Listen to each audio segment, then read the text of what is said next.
ये एक आप क्वेश्चन देख पा रहे हैं कि मल्टीपल कॉन्सेप्ट बेस्ड क्वेश्चन लिया गया है।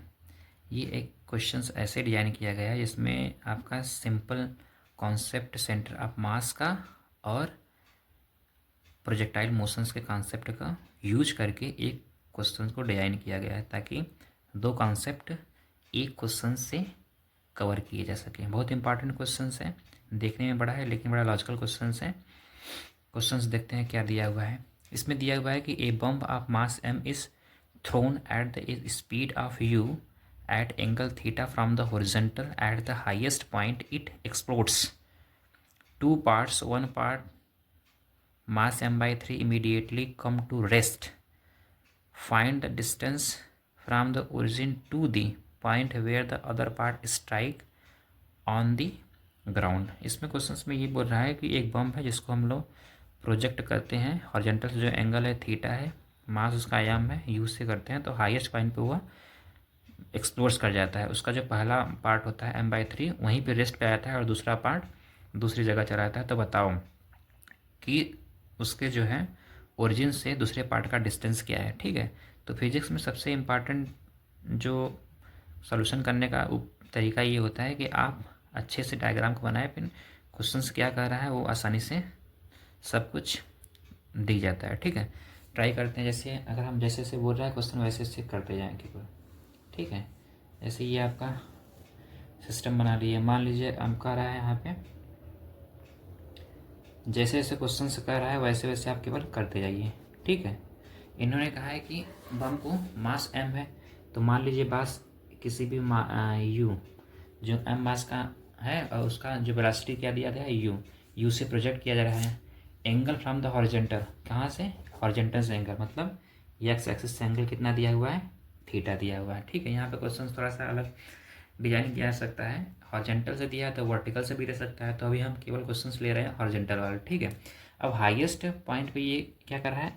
ब्रेक कर रहा है। तो इस पॉइंट पे, हाईएस्ट पॉइंट पे ब्रेक कर रहा है, यानी इस पॉइंट पे एक्सप्लोड्स, मतलब बम नहीं एक्सप्लोड्स कर रहा है।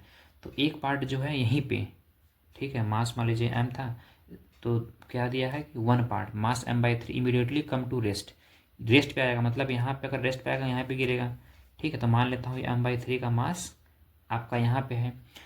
अब यहाँ पे है तो हम आपने बेसिक कॉन्सेप्ट ये पढ़ा होगा कि किसी भी बम को जब एक्सप्लोड करता है तो उसके जो सेंटर ऑफ मास का पाथ होता है वह वहीं रहता है। ठीक है, तो अगर कोई बम यहाँ से यहाँ पे अगर ब्रेक करता होगा तो सेंटर ऑफ मास तो वहीं रहेगा ना।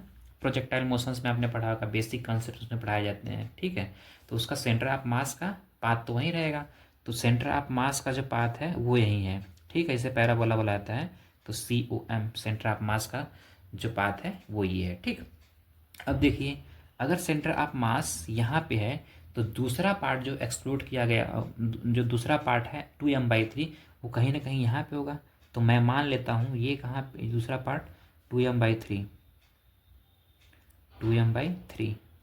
यहाँ पे है, मतलब ठीक समझ पा रहे हैं, वो यहाँ पे है।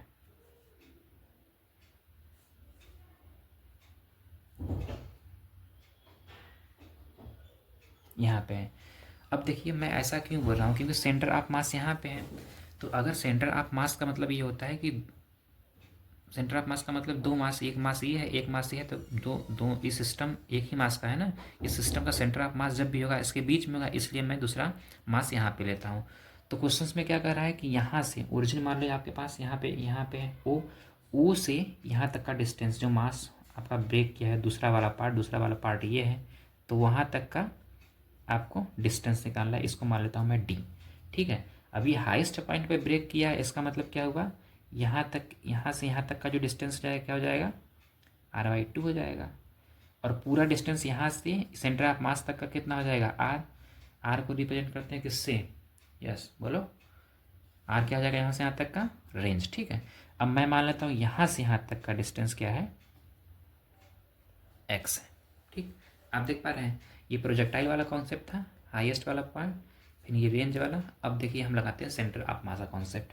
ठीक है, सेंटर ऑफ मास के कॉन्सेप्ट में, बेसिक कॉन्सेप्ट में ये पढ़ाया जाता है, क्या पढ़ाया जाता है? m1 x1 बराबर m2 x2। ठीक है, ये पढ़ाया जाता है। अब m1 को मैं क्या लेता हूँ, m1 का वैल्यू मान लो मैं m/3 ले लेता हूँ। दूसरा क्या हो जाएगा, यहाँ से सेंटर ऑफ मास से जो डिस्टेंस है वो कितना हो जाएगा, r/2 बराबर यहाँ पे m2 का मान क्या लेता हूँ, 2m/3 multiply by centre of mass से डिस्टेंस क्या माना है मैंने, x। तो यहाँ से x की वैल्यू निकाल लो, ये m/3 कैंसिल, x की वैल्यू क्या आ जाएगी, r/4। ये 2 इधर आएगा तो r/4 आ गया। ठीक, आपका ये आंसर नहीं है, ये डिस्टेंस पूछा हुआ है, लेकिन कहाँ से पूछा हुआ है, distance from the origin, origin से पीछा पूछा हुआ है। तो ओरिजिन तो यहाँ है, तो वहाँ से यहाँ तक का डिस्टेंस कितना हो जाएगा, यहाँ से यहाँ तक का देखो डिस्टेंस, यहाँ से यहाँ तक का, ये सेंटर ऑफ मास तक का डिस्टेंस कितना था, r, रेंज पूरा हो जाएगा। तो रेंज प्लस ये x बराबर d हो जाएगा। तो d बराबर क्या ले सकते हो, d मैंने कहाँ से, डिस्टेंस फ्रॉम ओरिजिन, और यहाँ से ये पूरा d है, d बराबर क्या हो जाएगा, r प्लस एक्स बराबर r प्लस x का मान कितना है, r/4 बराबर कितना हो जाएगा, 5r/4। ठीक है, तो डिस्टेंस ओरिजिन से कितना आ जाएगा, 5/4 r। इसको थोड़ा सा और सिंप्लीफाई करो, रेंज क्या होता है, 5/4 multiply by u square sine 2θ/g। ठीक है, ये आपका क्या हो गया, d। तो आंसर देख पा रहे कितना अच्छा आंसर है, 5/4 u स्क्वायर साइन 2θ/, ये आपका नीचे क्या है, g।